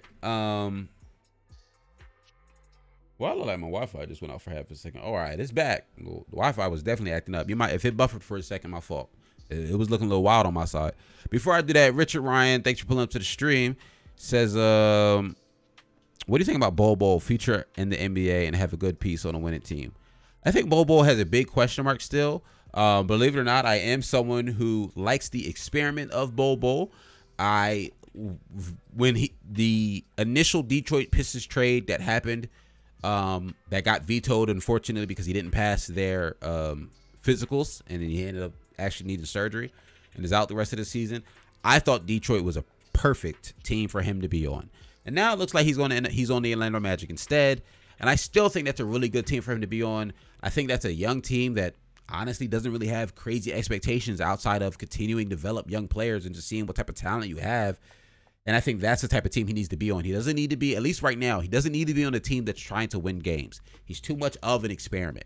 I think at times when he's on the court, you will see times where he looks really good, where he's blocking shots, where he can put the ball on the floor a little bit, where he can make some smart passes, knock down a couple of jumpers. But then there are other times where he looks like a deer in headlights, in my opinion. So, but I think part of that can be contributed to he hasn't seen a lot of time on the NBA floor. So sometimes he's in and, looking good, and sometimes he's in and looks like he doesn't know what to do, because admittedly, he really might not know what to do because he hasn't really had opportunity to play on the NBA level consistently. So I'm looking forward to his future. I know he's kind of a meme trolley. He's not a troll, but like the internet has made him a meme type player, similar to Taco Fall, just because of their height. But I think Bobo has some legit skill. Where did I get that Kobe and Jordan poster? I actually got it from So I live in South Jersey. I got it at the boardwalk. There's a one of the shores kind of near me. The boardwalk has a poster store that was there. I said, oh, I gotta have it. I also have a MJ poster of his North Carolina days. I guess one day maybe I'll show it to you guys. It's actually behind the camera, so you don't see it, but one day I'll show it to you guys. But let's get into this bracket real quick. You know what I mean? Why not? So this is the bracket as stands. Can y'all see this? Is this big enough? Pop, pop, pop. Hey, I like that. And let's go one smaller. So this is the bracket as stands. And this is I'm just taking it 1 through 8. I'm not taking into consideration the play-in games. Actually, shout out to Pick a Side podcast. If you don't know who those guys are, they also have a podcast. It's a group of 4 guys. I cannot remember their names off the top of my head, unfortunately. But Pick a Side podcast, they don't just cover the NBA. They do a lot of NBA coverage, but they're also, like, if you're fans of football, I know they do a lot of football coverage as well. I'm not sure if they cover baseball or NHL, but I know they cover football as well. Really good podcast, especially if you like long form podcasts. Their episodes be like 2.5, almost 3 hours. But in one of their latest episodes, they did a breakdown sharing their predictions for the playoffs. So I just wanted to do it and give my prediction. So I'm just going to go down the list. Feel free to chime in your opinions if you think I'm crazy, if you agree with me. And hey, Uzman said Pick a Side is a W. Exactly. Pick a Side is a W. It's a fun podcast. Like I said, if you like basketball, I suggest checking out Pick a Side as well. All right. So first round, Heat Nets. I'll be honest with you. Before the mandate was lifted, I was going to say Heat. If it was going to be Kyrie in and out of the lineup, I was willing to come on here and very well ready to come on here and say Heat. But if Kyrie's going to be here for every game, I think that puts the Nets over the edge. So in this case, I'd have to pick the Nets. Now, if you ask me in how many games, I'd still think that'd be a long series. I still think that'd be a very, very good series, especially because the Nets still, with the addition of Ben Simmons, with the addition of Andre Drummond, they're still not the best in terms of interior presence and interior defense. I got the Nets in 7. But if the Heat win, I wouldn't necessarily be surprised, and I also wouldn't call it an upset. We're going to go down to 2-7 spot, Bulls versus Raptors. Like I said, Raptors fans out there, y'all are playing great. I know a lot of y'all was mad at me that Pascal Siakam was not on my top 5 power forward list. I was happy to see Fred VanVleet make an all-star team. But if the Bulls are healthy, Bulls are winning all day. And in that case, I got the Bulls in like 5. I can see the Raptors surprising the Bulls, maybe the Bulls. And randomly, I can see that one win being in Chicago. I can see the Bulls not coming out right for some reason. For whatever reason, I can see them maybe sleeping on the Raptors for a game, and the Raptors, for some reason, still game 2. And then the Bulls win 3 in a row after that. But Bulls in 5 for me. Where are we at next? Okay, Sixers, Celtics. The Celtics kicked the... Sixers and Celtics have had a lot of playoff battles in recent history. And the Celtics usually win most of those playoff battles. I think they've actually won all of those playoff battles against the Sixers, if I'm not mistaken, off the top of my head. But this year's different. Even with the somewhat question mark of James Harden, and the last, I want to say, month or so, he's back to averaging 25, 26 points. I want to say I saw 10 assists and like 6 boards on solid efficiencies. And yes, that's a down year for James Harden, but that down year for James Harden is still an all-star year for most players. And the way Joel Embiid is playing, I'm going Sixers. Honestly, I would probably say once again that might be like a Sixers in 6, especially just the way the Celtics have been rolling. I got to put some respect on their names a little bit. Cavaliers, Bucks. The Bucks are the 5 seed. That's wild to me. Okay, so in this world, the health with the Bucks is they're healthy. They just don't have, like I said, Brook Lopez. Obviously, I'm going Bucks. There's no one on the Cavs that can stop Giannis. Just simply no one on the Cavs that can stop Giannis. And I wouldn't be surprised if the Bucks sweep the Cavs. And there's no disrespect to the Cavs. The Cavs have had a great season. The Cavs are a really, really good team. But sometimes in the playoffs, it really does come down to who's the best player on the floor. And by far, Giannis will be the best player on the floor. Like, by far. By far. It won't be close. All right, so now we're looking at the second round. Sixers, Bulls, Nets, Bucks. Sixers, Bulls is actually very interesting. I think the Bulls, DeMar DeRozan and Zach LaVine, I talk about them a lot. I think earlier this season I called them the best duo in the NBA right now. But I think the Sixers have defenders to throw at them. They got Danny Green. I don't love Danny Green, but he's a solid defender. His three-point shot could be a little iffy, even though you look at it. Anyway, I'm not even going to go there. They got Danny Green, solid defender. We all know how great of a defender Matisse Thybulle is. And then you have Joel Embiid securing the paint. Vucevic cannot hold Embiid. And although you have Lonzo Ball and Alex Caruso guarding a player like James Harden, guarding, they'll probably throw like a DeMar on Tobias. It'd be a very, very good series. A very, very good series. And you can call the Sixers bias. And I wouldn't be surprised either way. But I think this could be a 7-game series, and I'd go with the Sixers. Once again, because I'm going with what team has the best talent. And I think the combination of James Harden and Joel Embiid is a better talent ceiling than DeMar DeRozan and Zach LaVine. I love DeMar DeRozan and Zach LaVine. And that's why I'm saying this is going to 7. This is not me trying to be an extra OD Sixers fan saying we're going to walk the playoffs. No. I think this can go to 7. And I think we can fumble the bag and the Bulls could beat us. But I have the Sixers winning. And Embiid will eat. That's the thing. Embiid will eat. Cam said. But as a Sixers fan, I just know when it comes to second round in the playoffs, we like to do dumb stuff. We like to do a lot of dumb things over the last couple years when it comes to second round playoff matchups. And situations where Embiid should eat. That's all I'm going to say about that. Nets, Bucks. Very interesting matchup here. They have someone to kind of guard Giannis and Ben Simmons. I still don't know. I'll be honest with you. It's hard for me to evaluate this Nets team with Ben Simmons. At least I've seen James Harden this season. I kind of know how he's been looking so far this season. But when it comes to Simmons, I mean, I still think he's a great player. Even as a Sixers fan, I've made videos saying I think he's still a great player, knowing full well he probably wasn't coming back to play with us. I still called him a great player and wished him luck. I legit wish him luck with the Nets. But that being said, we saw the Nets and Bucks matchup last year in the Eastern Conference Finals. The Nets were, if Kevin Durant was shoe size was a half size smaller, the Nets are going to the finals, right? Or the Nets, was that the semifinals? That feels so far in my brain. And we at least know they was about to beat them, right? But this year, I think the Bucks are really going to miss the addition of Brook Lopez. I think that's really going to hurt them this year, not having Brook Lopez. And if the playoff matchups were a little different, I think the Bucks would have an opportunity to go back to the finals. But for the Bucks, it depends on who they matched up with. And as of right now, if they match up with the Nets, I got to go with the Nets. I think this would be a 7-game series, to be completely honest with you, but I got to go with the Nets.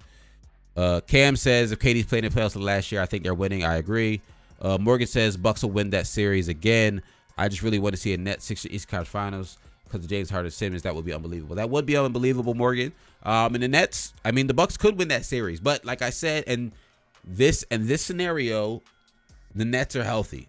So a lot of people are, one of the concerns in real life, if we be real, is Kevin Durant's injury. How is he going to look when he comes back? Is there a possibility he gets injured again in the playoffs? Those are all the things we'll talk about in the coming weeks as we get closer to the real playoffs. But for this, the Nets are healthy, and I think a healthy Nets do beat the Bucks. I think it'll happen in 7, but I think they do beat the Bucks. And then you get a Nets Sixers series. I'll be honest. As I was making this bracket, I didn't really see it coming to this point. honestly, I'll be honest with you, as a content creator, I didn't want the Sixers versus the Nets to be what happens. I made this list. I didn't think about it beforehand. All I did was copy and paste the current NBA standings, and I told myself I was going to talk about it live with you guys. I didn't put much thought into this beforehand because I wanted it to be my raw, real reaction. And I'm just realizing I ended up with the Sixers and the Nets. Because I felt like if I said the Bucks were going to beat the Nets, I felt like I was going to be hating because I really do feel like the Nets should beat the Bucks. And now I'm looking at the Nets and Sixers, right? So let's just break it down. I don't think there's anyone on the Brooklyn Nets who can guard Joel Embiid. And I don't think there's anyone on the Sixers who can guard Kevin Durant. Morgan says I actually can't call a winner in this one. And this is the issue I had before when saying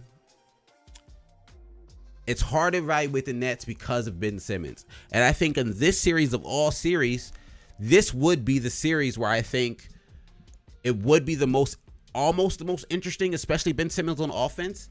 Because to give you why I'm thinking this, one knock that I think a lot of people have on the Philadelphia 76ers is Matisse Thybulle's lack of offense. There's a lot of times when Matisse Thybulle finishes games for us. There's a lot of times where he's in the starting lineup, but a lot of people argue that Danny Green should be in there for the offense.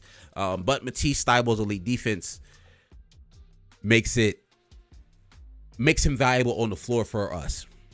But we all know Ben Simmons' lack of floor spacing as well. In my mind, those two things almost cancel each other out. Ben Simmons' floor spacing and Matisse Thybulle's floor spacing. And both of them are all NBA caliber defenders. I think Ben Simmons is probably the better defender because he's a little more versatile, being able to guard bigger guys. But I mean, I think the same year Ben Simmons was first team all defense and Matisse was second team all defense. Like, they're both all NBA level defenders, all defensive team level guys when it comes to playing defense. So their value on the floor is there. And obviously we know about Ben Simmons' playmaking. Matisse isn't there yet. I'm not saying they're the same player. I'm just saying they're both great on defense. And that's why Matisse is on the floor a lot of the time for the 76ers. Shane says, I think the Nets will win in 7. Cam says, I don't think you can predict this type of series. And Morgan says, I actually can't call a winner in that one. I got to call a winner because I'm the one who came up with this bracket, and this is what I said I wanted to do to end out the show. I think it would be tough. I think it would take a lot. I think either way this series goes to 7, and I think that 7th game is very close. I think every game of this series would be close. You can call it Sixers bias, but I'd go with the 76ers in 7. Mainly because I think when it comes to, once again, like I said before, best player on the court, the Nets don't have anyone who can guard Joel Embiid. I think Joel Embiid is having a better season than Kevin Durant, and that's coming from someone who Kevin Durant is their favorite player. Joel Embiid is not my favorite player. I am a huge Sixers fan, but Joel Embiid is not my favorite player in the NBA. Kevin Durant has been my favorite player in the NBA since he was drafted. I think Kevin Durant will make it very hard. I don't think the Sixers really have someone who can stop him. Because even PJ Tucker, an amazing defender that PJ Tucker is, and Kevin dropped 50 on him. But I can see Joel also dropping 50. So it would be a very interesting series, a very, very fun series to watch. You got James Harden going back and forth, battling against Kyrie Irving. It would be such a fun series to watch. But I'm going Sixers in 7. Right. Bow. All right. So keep that in mind. We got the Sixers in 7 right here. Now let's go look at Western Conference. Whew, that was way more difficult than I expected it to be. All right, Suns. As you can see right here at the 8 spot, I copped out. I got Clippers/Lakers. If we're being real, technically the 8 seed right now is the Clippers. However, I really don't see a world where LeBron James doesn't at least make the 8 seed. I know he didn't make the playoffs, obviously, in his first year with the Lakers, but he was injured all year. This LeBron James is healthy. This LeBron James is still playing like LeBron James. I really don't see a world where the Lakers don't make the playoffs. That's why I'm saying Clippers/Lakers. This is just going to be a team from LA here. But I felt okay putting Clippers/Lakers because, being honest with you, whether it's the Clippers, whether it's the Lakers, I got Suns in 6. Just being honest with you. It don't matter who's there because I think the Suns are winning. Warriors, Timberwolves. I'm really liking what I'm seeing from Karl-Anthony Towns. I'm loving what I'm seeing from Anthony Edwards. D'Angelo Russell is actually playing some really good defense this season, which is low-key surprising me. Shout out to Patrick Beverley. I made a video talking about that. I think Patrick Beverley's addition to this team is what's causing them and encouraging them to play better defense because their personnel hasn't really changed that much. I think guys are just putting forth effort on the defensive end. And Warriors, obviously. In that situation, I'd probably go like Warriors in 5. No, I'm not even going to. I can't. No. I think the Warriors will sweep the Timberwolves. I would love to see the Timberwolves at least win one game. But like I said, we're talking healthy here. We're talking Draymond Green is back, looking good. Klay Thompson is looking good. Steph Curry is there. Warriors are sweeping that team. Also, keep in mind, I said health, so that means the Suns are healthy too. Because I feel like we all know who's going to end up in this last spot in the Western Conference Finals at the end of this bracket. Mavericks, Jazz, fully healthy. That means really fully healthy. AD healthy. Bron playing amazing. Malik Monk playing good. Russ contribution is great. See, that's the thing. You lose me there, Cam. Let me read let me read it for everybody. Cam says, if AD is healthy, Bron is playing amazing, and Monk and Russ contributions are great. The Lakers are winning, in my biased opinion. Now, I like that you said biased opinion. I appreciate that. I respect that. And as someone who was also a Russell Westbrook fan, I don't think you're getting great contributions from Russ, because Russ's contributions right now have nothing to do with his health. It's more has to do with his fit. And fit not as in shape, how in shape he is. His health fit, it's just his fit on that team. He doesn't. And I get what you're saying, but I still got the Suns beating the Lakers if they met up in the first round.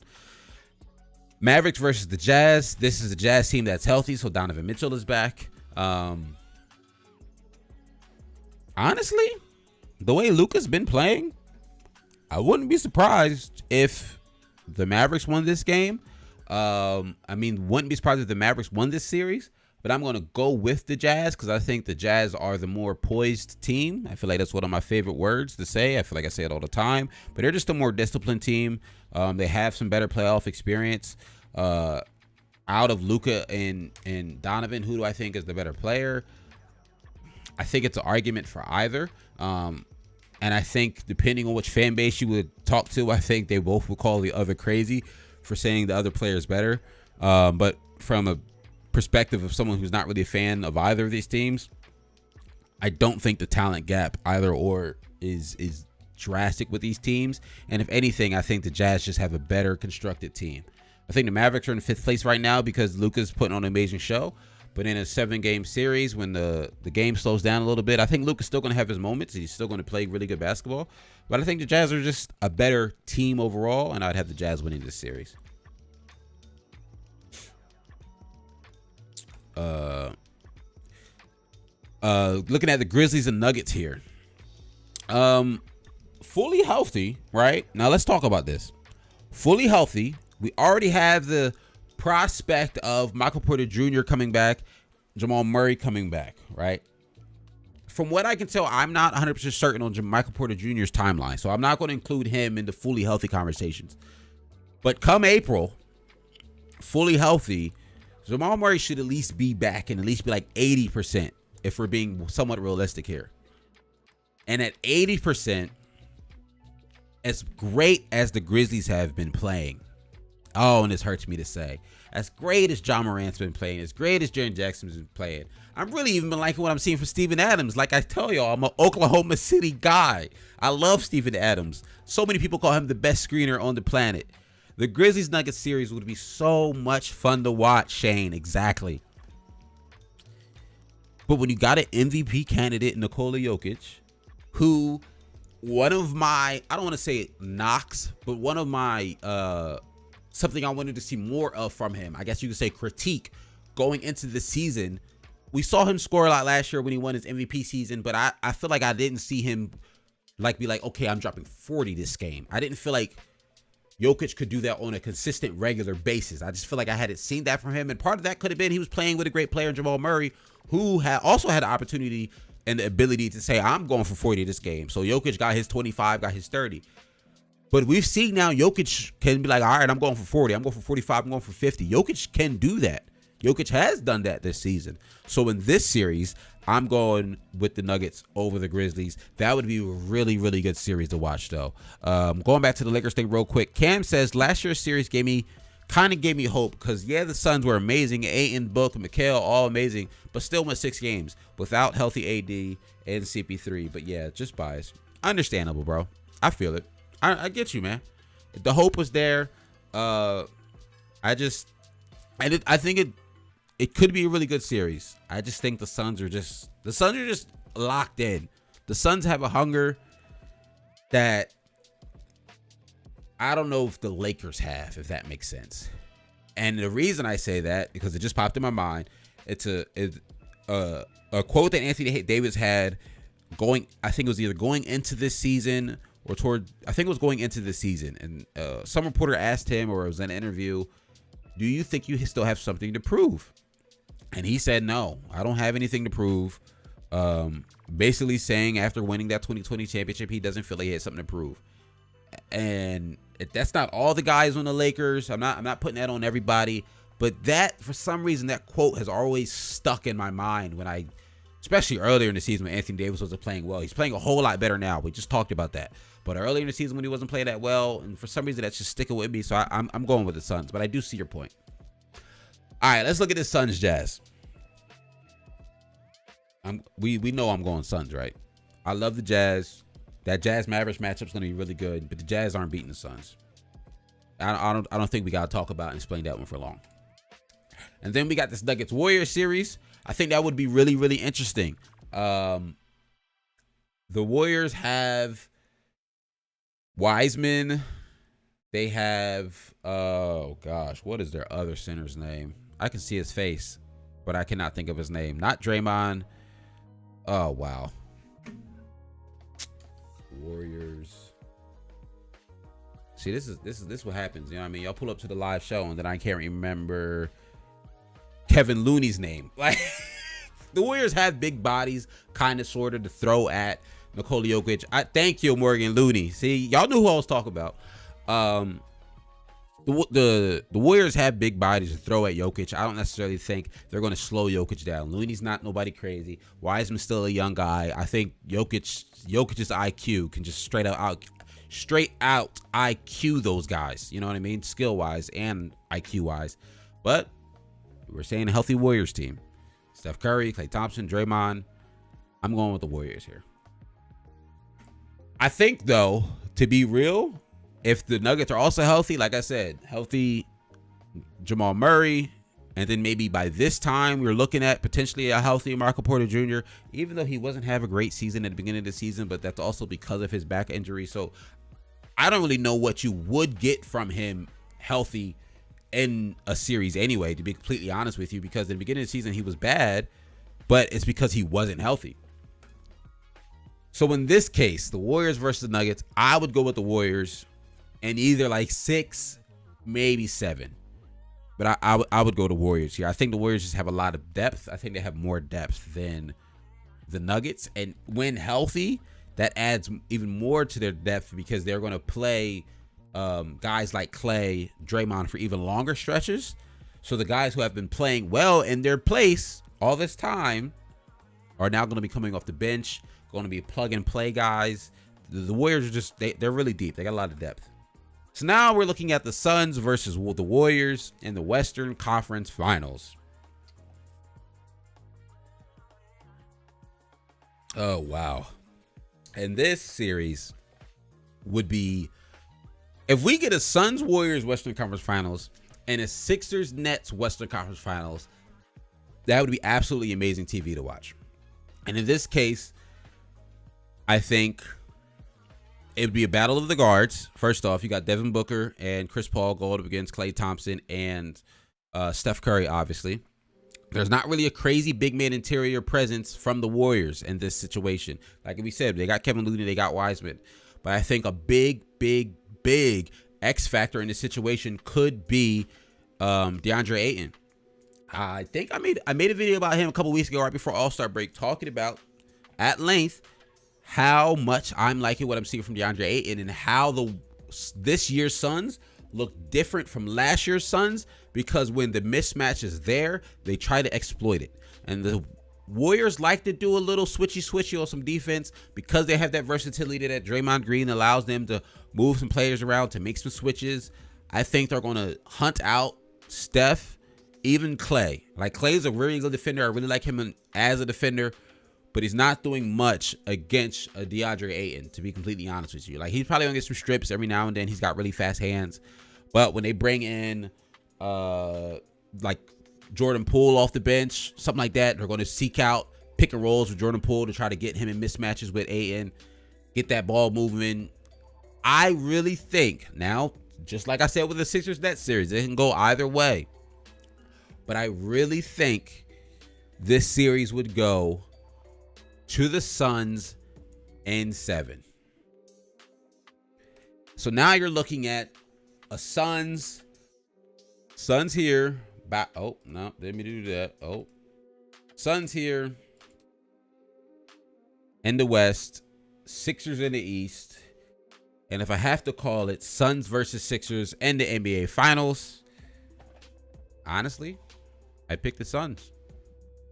I don't even have an excitement to say that as a Sixers fan, but I think, based on what I've known so far, based on it's still a question mark of the fit of James Harden and Joel Embiid, I think the fit will happen. I think it will look really good. But what I've seen from the Suns, when they're clicking, when they're fully healthy, the Suns have just been playing very, very, very, very, very well. The Suns win games against winning teams. They beat up on bad teams. They move the ball well. They play smart. Chris Paul is one of the smartest minds in the NBA. One of the smartest minds in basketball. And the only thing that stopped him throughout his whole career has been himself, an injury. Because every time when he was knocking on the door to beat those Warriors teams a couple years ago when he was with the Houston Rockets, him and James Harden, you know what stopped him? Injury. Those times when he was with the Clippers and them Lob City Clippers were looking really, really good before the Warriors even became the dynasty super team they are today. Back in 2015, the year they won their first championship. Guess what stopped them? Himself, injury. I'd have to go with the Suns in 7. And I'd be really happy because Chris Paul is my favorite point guard of all time. But I'd be really sad because my Sixers didn't win. Morgan says Suns in 7, man. I think this is their year. I agree. And I said it. I've said it multiple times. I think the Suns would be the team to win it all this year. I said it multiple times. I've been saying it for months. CP finally getting his ring. Cam says NBA Finals finna be Lakers versus Heat again. Take notes. You know how mad I'd be if that happened? Oh, man. Wow. An hour 43. It's got to be the record for the longest show that we've had since we've been doing the live shows. But once again, appreciate you all for pulling up to the stream, rocking with me at this length, still being in the chat. You know what I mean? I hope you guys had a good time. I know I had a good time. And I'll see you guys next week. If you haven't already, leave a like on the video. It does help, get it out to a couple more people. It's much appreciated. And I'll see you guys next week, 8 p.m. Eastern Standard Time. And can't wait to talk more basketball. I'm out of here. Peace.